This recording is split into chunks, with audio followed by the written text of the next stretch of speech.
Okay, so what about this? What if we want to do, look what we got here. We got sand and gravel plant. Sand is falling off a conveyor onto a conical pile at a rate of 10 cubic feet per minute. The diameter of the base of the cone is approximately 3 times the altitude. At what rate is the height of the pile changing when the pile is 15 feet high? Okay, so think about that for a second. See if you can identify what the snapshot values are.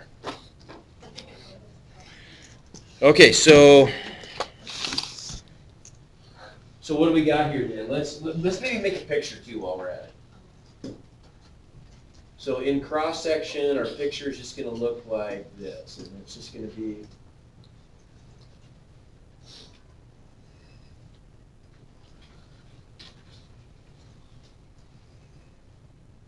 something like that. Right there's our cone. Okay, what values do we have? Let's call, to make these variables simple, let's just call them, we could call them R and H if we wanted. That's fine. Let's do that. So the height of the pile, the altitude we'll call H, and here's the radius of the pile. Okay? So if that's our picture then, somebody shoot me a snapshot value. What's something we know here? Height is 15 feet. Height is 15. Okay, so there it tells us something, doesn't it? So we know H equals 15. Okay, good. So we know that if you look at the units here, cubic feet per minute, right? That's a measurement of volume over time. So that must be dV dt. And how do we label that? Thank you. Yeah, we call that V dot, don't we? So V dot is positive 10 in our standard units, right? We'll stick with those units. And what are we trying to find? At what rate is the height of the pile changing when the pile is 15 feet high? So at what rate is the height of the pile changing? dH. So H dot is what we're looking for. Okay. Agreed? All right, so now we've got our picture, we've got our snapshot values. What's next? Okay, parent equation. Good. So we need to, without the rates, what are we dealing with here? So if we ignore the dots, we've just got V's and H's, right? What is the formula for the volume of a right circular cone?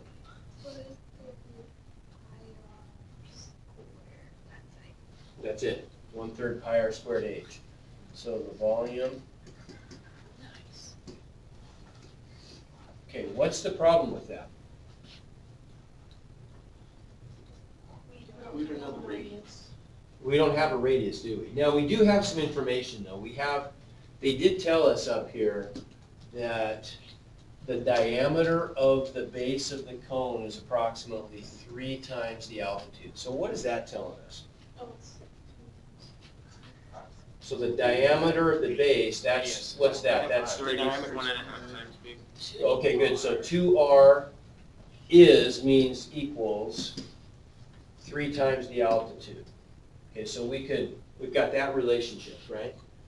So we could do some stuff here then. We could if we wanted to, we could even add some other values up here. Yes, sir. So if it is stipulated, we ignore the approximate?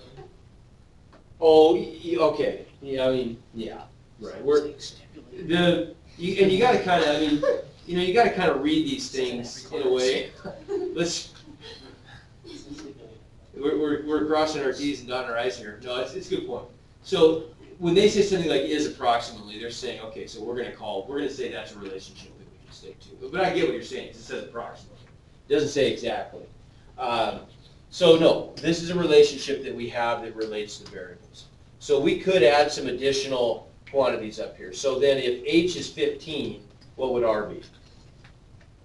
H is 15, so we're going to get 45 divided by 2. 45, so 22 and a half, 45 halves. So R would equal 45 halves. And we could, we could add that.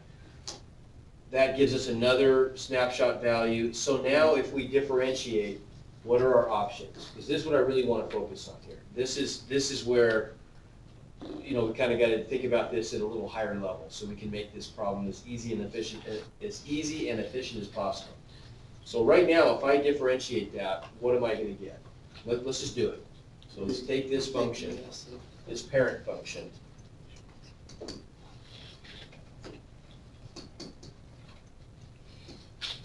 Let's write it that way. Put the pi into 1/3 out front. What do we get if we differentiate implicitly?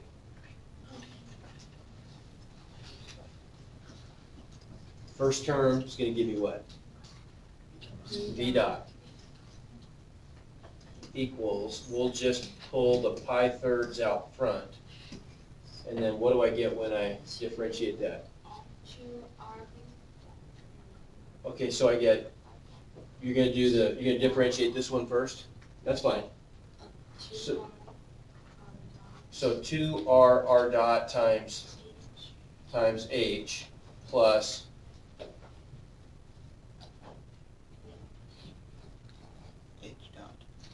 times r squared. Okay, everybody agree? By the product rule? Ask questions on that if you're not sure about something. Does that make sense?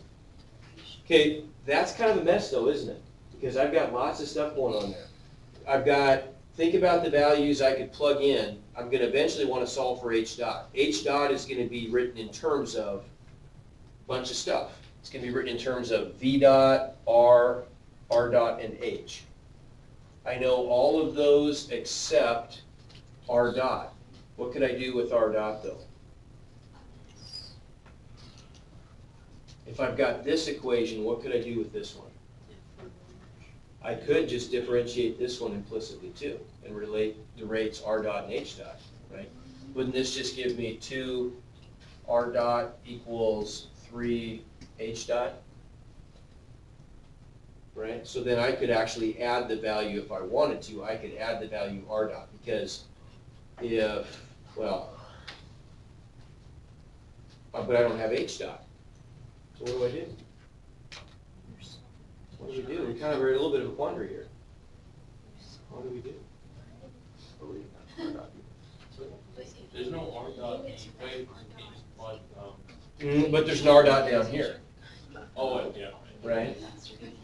Okay, so do you see, I mean, we inherited, and the whole point of this is, I mean, we could make this work, and you'll see how in a second.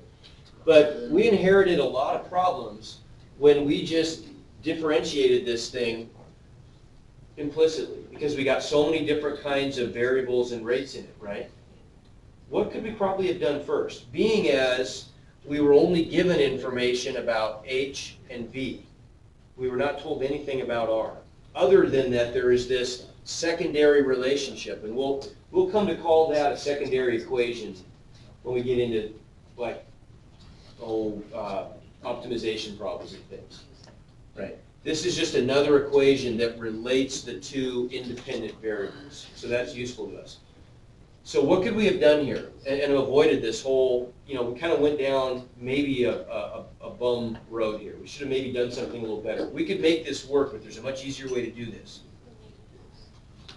Yeah, right. What we would like to do, because we have this secondary equation, let's combine these two equations and eliminate a variable, right?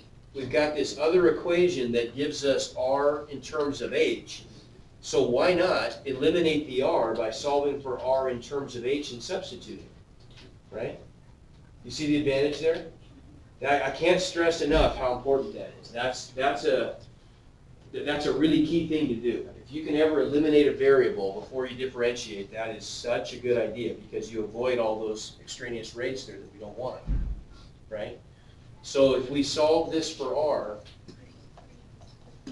we just get r equals 3/2 h. Yep.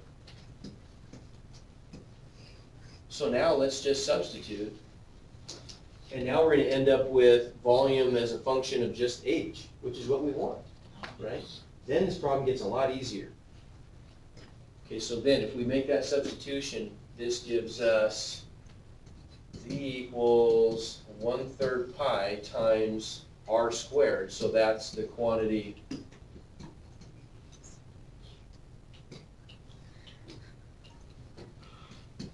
three halves h squared times h, which is gonna be, what's that gonna give me? So I'm gonna end up with, one of my 3's cancels there, so I'm gonna get 3/4 pi. Tell me if I got this right.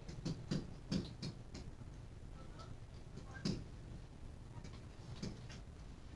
that seem right? That's a 3, yeah. Bad one, that's a 3. So 9, 4, yeah, that's right, isn't it? I think so. Okay, much better, right? Now I've got b as an explicit function of h. That matches, I wouldn't have even had to have done that stuff, right? That matches my original snapshot values. Okay, agreed? And so now we can implicitly differentiate, and this looks much better. What do we get here?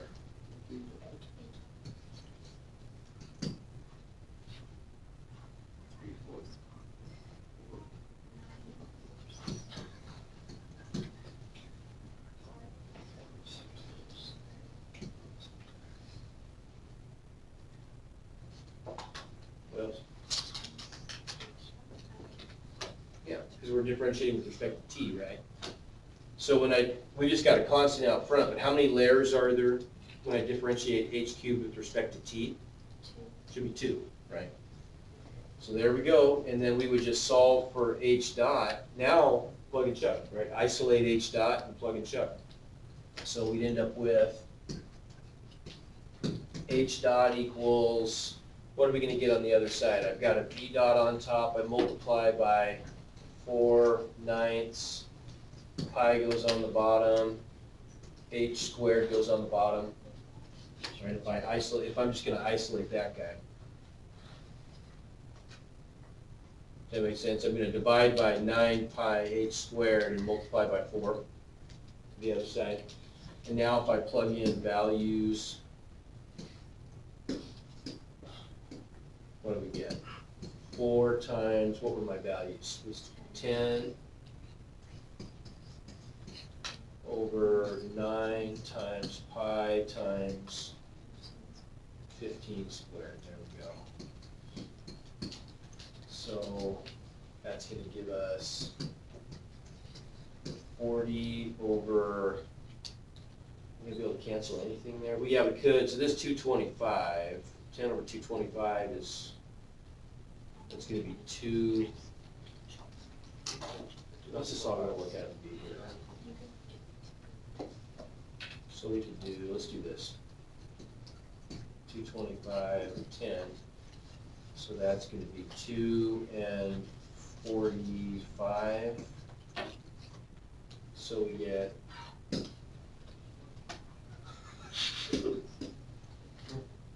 so on the top, what do we get? 8 over, what's that going to be? 2, 405 pi. Is that right? I think so. Anyway, it's some small number. That's the rate at which the height is growing. In what? Feet per minute.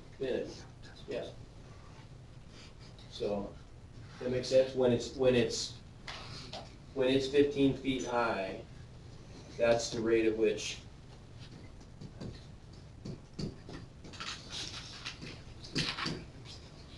h dot is growing. Okay, so what's the key part of that again?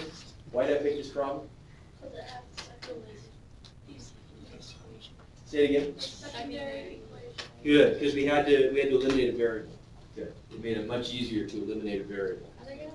And what's different? So the difference was we started off with a parent function that had 2 independent variables. And so we eliminated one. We had some other information that allowed us to solve for one and substitute, and so eliminate the variable. Yes, sir.